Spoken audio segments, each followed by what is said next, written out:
Bismillahirrahmanirrahim. Assalamualaikum warahmatullahi wabarakatuh. Dalam Islam yang namanya seorang ibu luar biasa. Sampai-sampai ketika seorang sahabat bertanya, "Ya Rasulullah, siapa orang yang harus saya muliakan?" Ibumu. "Siapa lagi?" "Ibumu." "Siapa lagi?" "Ibumu." "Siapa lagi?" "Ayahmu." Kenapa menghormati ibu 3 kali lipat? Baru yang keempat ayah. Anda silahkan lihat di dalam surat Luqman ayat 14. Wa wassaynal insana biwadahi hamalat ummuhu wahnan ala wahnin wa fisaluhu fi amaini aniskurli wali walidayka ilayal masir. Aku wasiatkan kepada semua manusia agar mereka berbakti kepada kedua orang tuanya, khususnya ibu mereka yang wahnan ala wahnin, ketika mengandung mereka lemah di atas segala kelemahan. Ibu pernah hamil? Lemes enggak? Lemas. Ngidam? Iya. Iya apa iya? Iya. Bau bensin? Bau bawang goreng? Bau nasi uduk? Tapi bau suaminya tidak Enggak. pernah. Iya apa iya? Wahnan ala wahnin. Orang yang hamil, apalagi Anda hamil 7 bulan, 8 bulan, 9 bulan, celentang pegel, miring cangkel, tengkurap bisa ente? Enggak. Berat. Wahnan ala wahnin. Kemudian melahirkan. Nih yang kedua, melahirkan. Setengah mati. Ada yang mati beneran, ada yang dijahit, diobras, dineci. Saking beratnya melahirkan. Suami nggak ngalamin. Iya apa iya? Iya. Wa fisoluhu fi amaini, menyusukan kalian selama 2 tahun. Anda bayangkan, sesuatu yang kita sembunyikan ketika masih perawan. Begitu punya anak, naik angkot, naik bis, anaknya nangis, ngamuk, dikeluarkan. Ini yang ketiga, mengandung, melahirkan, menyusui, berat bagi seorang ibu. Masya Allah. Makanya Allah berfirman, Anis kurli wali walika ilayal masir. Bersyukur kalian kepadaku, bersyukur kalian kepada kedua orang tua kalian, kalian akan kembali kepadaku. Kita bisa seperti ini karena dikandung oleh ibu, dilahirkan oleh ibu kita, disusui oleh ibu kita. Luar biasa kedekatan batin seorang ibu dengan anak. Betapa dekatnya. Kita lihat semenjak dalam kandungan, kita ini melalui tali ari-ari, makanan kita yang bayi menyerap makanan si ibu masuk dalam tubuh kita. Masya Allah. Anda silahkan lihat, Allah pun memerintahkan agar kita berpikir, Fal yanzuril insanu mimma khuliqa mimma idzafiq yahruju min baini sulbi wat tarib. Hendaklah kalian berpikir, pikirin kata Allah, dari mana kalian aku jadikan? Kalian aku jadikan dari air yang terpancar dari tulang sulbi laki-laki, tulang dada perempuan. Dari sini, dari perut ibu kita. Makanya wajib bakti sama orang tua. Betapa dekatnya orang tua dengan kita. Dalam kandungan, makanan kita dari tali pusat. Lahir ke alam dunia masih melekat dengan ibu kita. Puting susu ibu kita dihisap, dari situ kita makan. Degup dada ibu kita melekat dengan degup dada kita. Seolah-olah nyawa kita nyambung. Betapa tali batin antara ibu dengan anak sangat-sangat dekat, menyatu, seolah-olah tidak bisa terpisahkan. Itulah kenapa dengan kudrat iradat Allah, kalau terjadi apa-apa dengan anaknya, ibunya tahu walaupun anaknya nggak bicara. Kenapa? Firasat seorang ibu dengan kudrat iradat Allah sangat kuat. Walaupun anak ngadep emaknya, seolah-olah dia senang bahagia, padahal dia punya penderitaan, nggak ngomong. Kita orang tua akan tahu. Kenapa sayang? Kenapa nak? Kita dekap anak kita. Betapa sebagai ibu kita sangat menyayangi anak kita. Sampai-sampai kita rela tidak mengenakan pakaian bagus asal anak kita punya baju bagus. Kita rela kelaparan asal anak kita kenyang. Kita rela sakit, yang penting anak kita sehat. Semua rela dikorbankan, termasuk tidak pakai cincin, tidak pakai gelang, tidak pakai perhiasan. Yang penting anak saya sekolah, anak saya sarjana, anak saya jadi orang. Betapa pedih seorang ibu ketika kita melihat anak kita sakit. Kita berdoa, ya Allah biar cepat sehat, biar panjang umur, biar anak yang soleh. Makin parah sakit anak kita, doa kita berubah lagi, ya Allah kenapa nggak saya yang sakit? Kasihan anak saya terlalu kecil, tidak tahan menderita, biar saya. Ketika melihat ada anaknya yang hampir meninggal, sakaratul maut, apalagi sampai meninggal, ibunya bilang, ya Allah kenapa nggak saya yang diambil, ya Allah yang sudah tua. Begitulah kasih sayang orang tua kepada anak, khususnya kepada ibunya.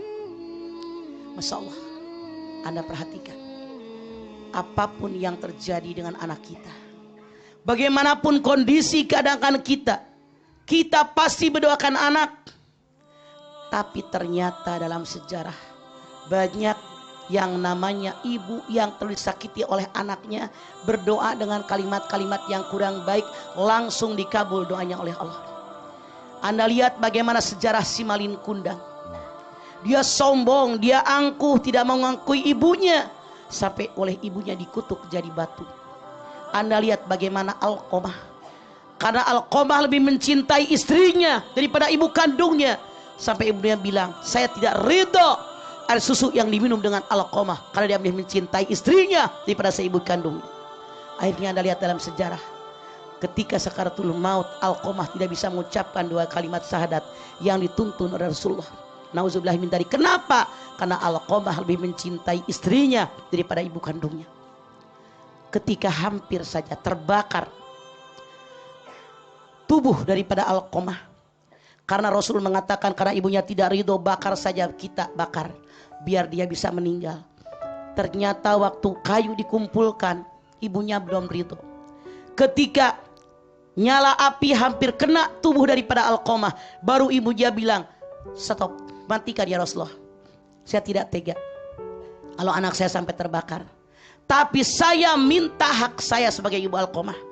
Rasul mengatakan, saya akan menunaikannya. Barulah Alqamah bisa mengucapkan dua kalimat syahadat karena ibunya sudah ridho. Rasul bersabda, ridallah fi ridal walidain, suhtullah fi suhtil walidain. Ridhonya Allah di atas ridho orang tua, murkanya Allah di atas murka orang tua. Yang namanya orang tua berdoa itu sangat mujarab, melesat seperti percikan api. Anda lihat, saya yakin kita semua tahu dengan sejarah Jurayj. Jurayj seorang hamba yang sangat taat dalam ibadah. Dia membuat rumah saung di atas bukit, tempat dia beribadah setiap saat. Luar biasa hebatnya ibadah Jurayj. Tidak bisa dihitung seperti ibadah kita. Ketika dia sembahyang sunat, lalu ibunya memanggil Jurayj.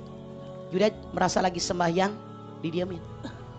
Ibunya mengatakan, Jurayj nih kalau bahasa kita barangkali bandel banget, saya manggil nggak didengerin, biarin, jangan mati sebelum bertemu dengan pelacur. Rupanya mujarab kalimat ibunya. Ketika ada seorang pelacur, dia hamil, ditanya oleh orang sekampung, dia memfitnah Jurayj. Kata pelacur tadi, yang menghamili saya adalah Jurayj. Maka diarak Jurayj oleh orang sekampung. Lihat dalam sejarah, diseret oleh kuda di jalanan. Karena apa? Karena ibunya salah doa. Jangan mati Jurayj sebelum bertemu dengan pelacur. Dipitnah oleh pelacur bahwa dialah yang menghamilinya sampai punya anak. Ternyata ketika diadakan pengadilan, Allah berkehendak bayi Jurayj bisa bercerita bahwa dia bukan anaknya Jurayj, tapi anaknya penggembala lembu. Namun kejadian Jurayj dihukum oleh masyarakat sudah terjadi. Kenapa terjadi? Doa seorang ibu. Saya ambil contoh. Di Madinah, Anas bin Malik mengatakan, ketika Anas bin Malik dengan para sahabat yang lain sedang menjenguk seorang pemuda Ansor yang sakit parah, mereka ngariung, ngumpul mendoakannya. Ternyata tidak lama kemudian dia meninggal dunia. Di samping anak muda yang meninggal dunia ini, ada ibu kandungnya yang sudah sangat renta. Dia tanya sama yang ngumpul para sahabat, apakah anakku meninggal? Betul, kata sahabat. Lalu dia menegakkan tangan. Ya Allah, aku taat kepadamu ya Allah. Aku tunduk dengan seketentuanmu, ketentuan Rasulmu ya Allah. Aku ikhlas dengan segalanya ya Allah.